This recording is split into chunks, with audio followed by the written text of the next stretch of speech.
My mom announced to everyone at her wedding why I wasn't invited, blaming me for our family's issues and comparing me to my late father. Now I'm struggling with the fallout.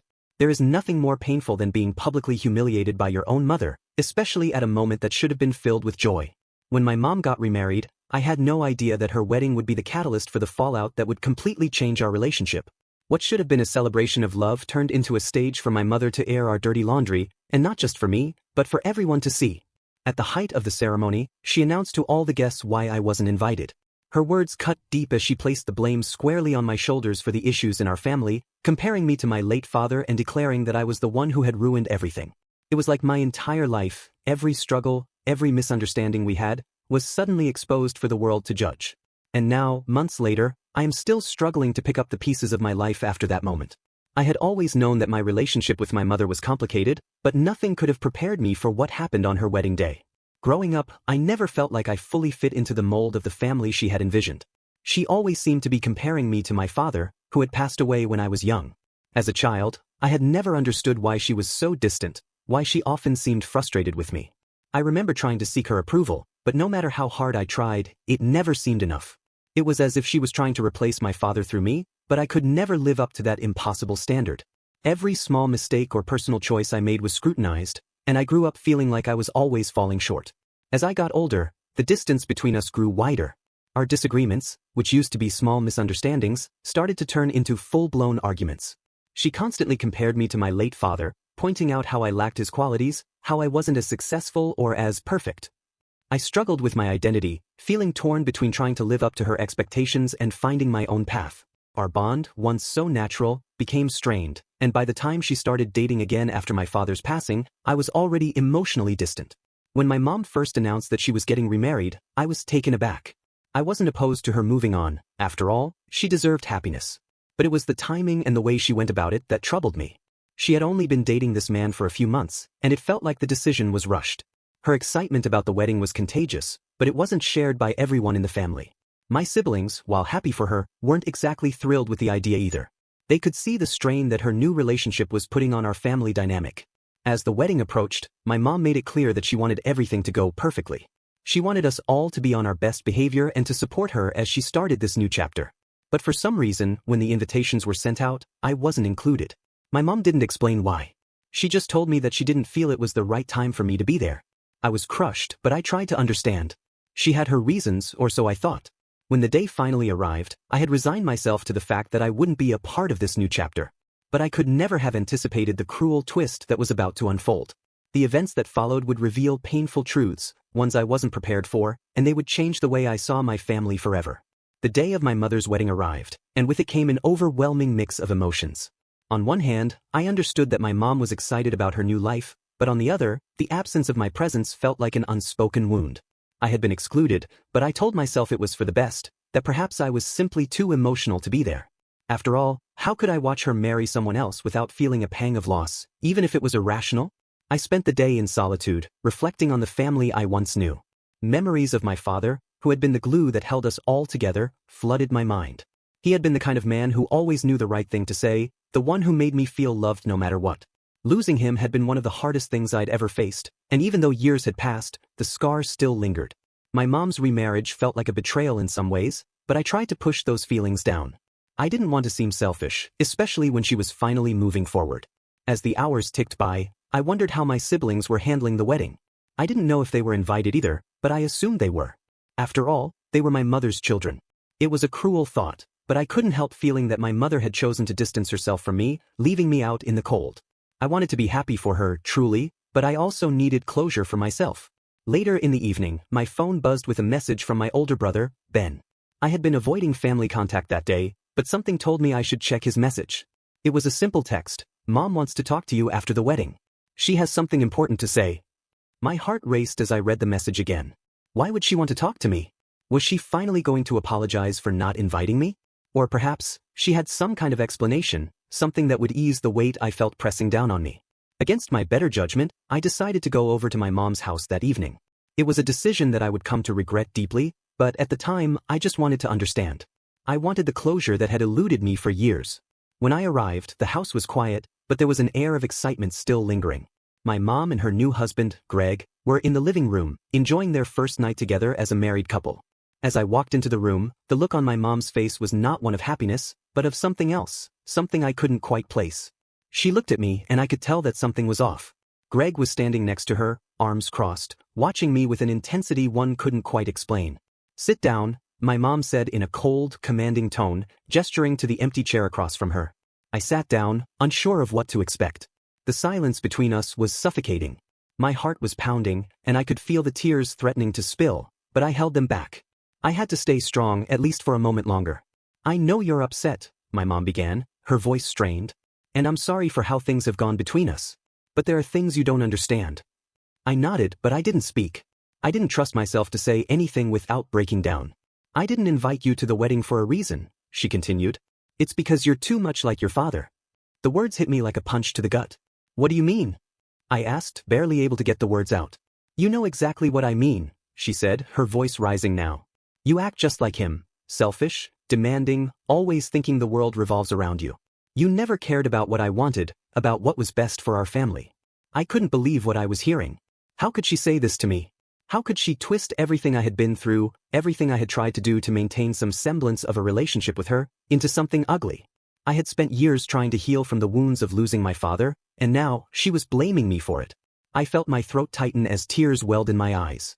"I didn't invite you because I knew you'd make it all about you," she continued. "Your father's death isn't my fault. And you need to move on and stop dragging me down with you." I was stunned into silence. I didn't know what to say, how to respond to this level of betrayal. She had always been distant, but I never imagined she could be this cruel. I thought that after everything we had been through she might finally show some compassion, but instead, it was as though she had completely erased me from her life. The realization that my mother, the woman who should have loved me unconditionally, was the one who had cast me aside, was almost too much to bear. But it didn't stop there. Greg, who had been standing silently beside my mom, finally spoke. "She's right," he said, his voice cold. "You're just like your father. And frankly, we don't need that kind of negativity around here. We're moving forward, and you should do the same." The words stung more than anything my mother had said. It wasn't just her anymore, it was him, too. The man she had chosen over me, the man who had somehow wormed his way into our family, had now sided with her completely. There was no room for me in their new life, no place for me in their world. I was a ghost, something to be forgotten, something to be erased. I stood up abruptly, my chair scraping loudly against the floor. "I can't believe this," I muttered under my breath, turning to leave. I had no words left, no strength to argue. As I left their house that night, I knew my family had irrevocably changed. The pain I felt in that moment would stay with me forever, but I had a choice to make. I could either continue to chase after the approval of people who would never truly see me, or I could finally let go of the past and move on, for my own sake. But the betrayal I had felt, the feeling of being utterly alone, would haunt me for a long time to come. In the days that followed the conversation at my mother's house, I couldn't shake the feeling of betrayal. The more I thought about it, the more the sting of her words settled into my bones. I had always believed that family, no matter the ups and downs, would always be a source of support. But that belief was shattered in an instant. I spent the next few days in a fog, barely able to function. The loss of my mother's love was like a weight pressing on my chest, and the thought of my family turning their backs on me seemed so surreal that it was almost impossible to comprehend. I began questioning everything I thought I knew about my relationship with my mother, my father, even my entire childhood. What was real?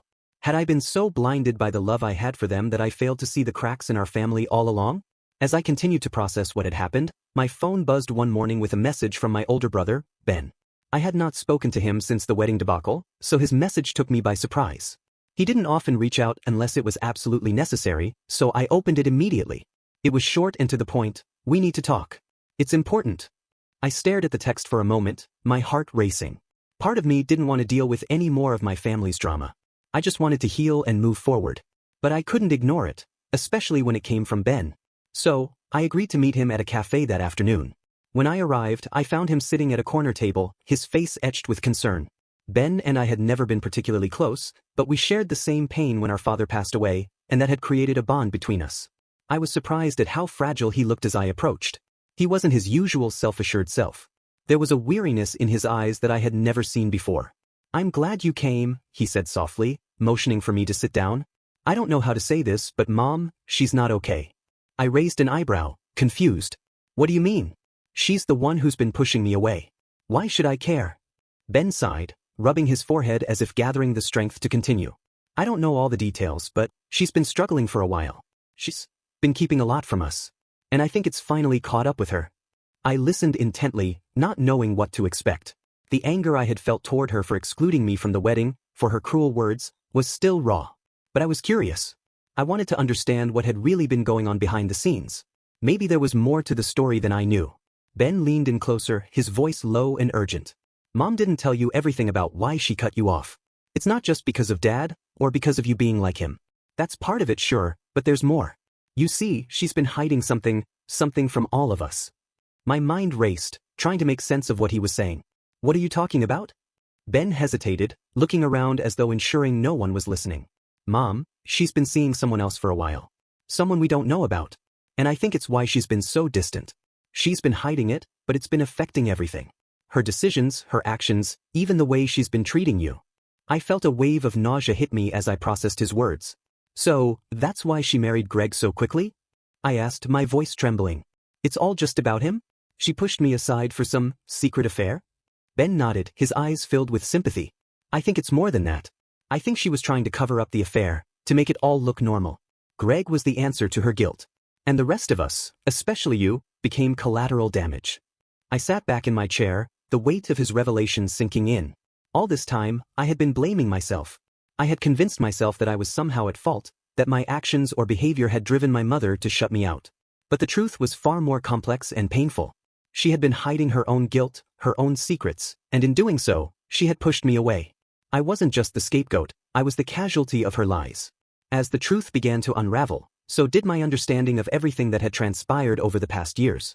I thought about the way my mother had always blamed me for our family's issues, comparing me to my late father, and I realized it wasn't just about me. It wasn't about my faults or mistakes. It was about her inability to face the consequences of her own choices. My father had been a man of integrity, someone who had kept our family together despite the odds, but in her eyes, he had become a symbol of everything she couldn't deal with. Her remarriage, her harsh words, and her exclusion of me from the wedding were all part of a desperate attempt to rewrite the narrative. She wanted to put the past behind her, to start over with someone new, but in doing so, she had abandoned the very people who had always been there for her, her children.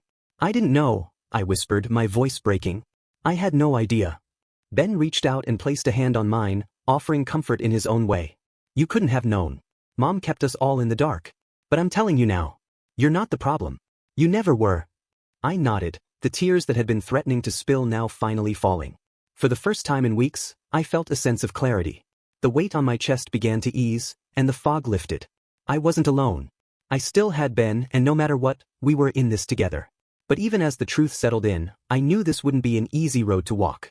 My mother had made her choices, and I had made mine. The damage had already been done. All I could do now was decide how I wanted to move forward, with or without her. The days following my conversation with Ben felt like a whirlwind. Everything seemed to move in slow motion while my mind raced at 1,000,000 miles per hour, trying to process the truth. I had always believed my mother's words, that I was somehow to blame for the family's troubles, but now I saw the situation for what it truly was, a complex web of lies, guilt, and unspoken truths. The realization that my mother had been hiding her affair with Greg and pushing me away to cover it up made everything come into sharp focus. I couldn't shake the feeling that I had been betrayed in the worst way possible. Not only had she shut me out when I needed her the most, but she had also painted me as the villain in her life's story. All of those years of self-doubt and guilt, all of those moments where I questioned my worth, now it felt like they had been nothing more than the result of her actions. She had used me as a scapegoat, a convenient excuse to avoid facing her own failures. As much as I wanted to reach out to her, to confront her with the truth I now knew, I couldn't bring myself to do it. The emotional distance between us had grown too wide. Her actions were too hurtful, and the betrayal ran too deep. I was angry, yes, but more than that, I was devastated. The woman who had raised me, who had been my mother, had turned her back on me in favor of her own selfish desires. Over the next few weeks, I focused on rebuilding my life. I threw myself into work, into friendships that had been neglected, and into the relationships that mattered. I spent time with Ben and our siblings, reconnecting with them in a way I hadn't before. It wasn't easy. The cracks in our family ran deep, but we were trying to rebuild what had been broken.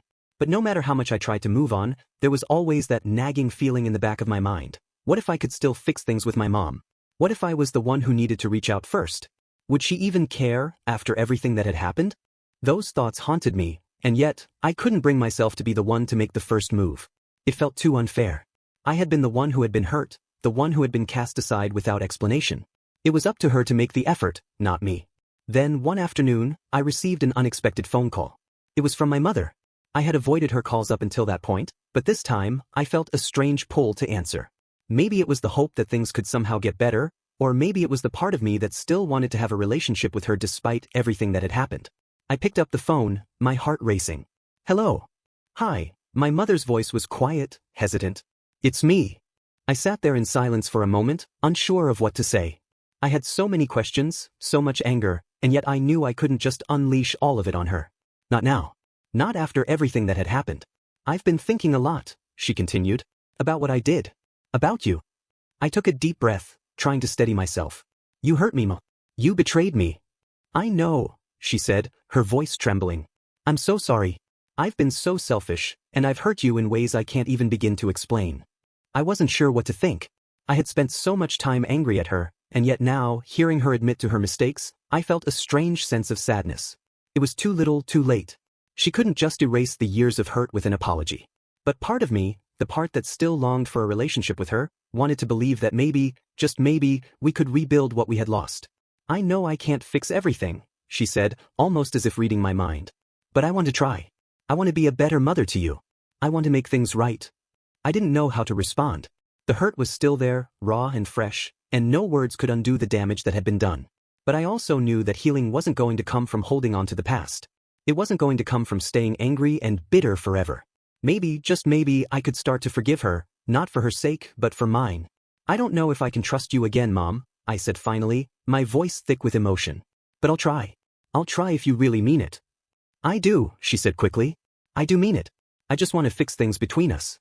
Please. For the first time in a long time, I felt a flicker of hope.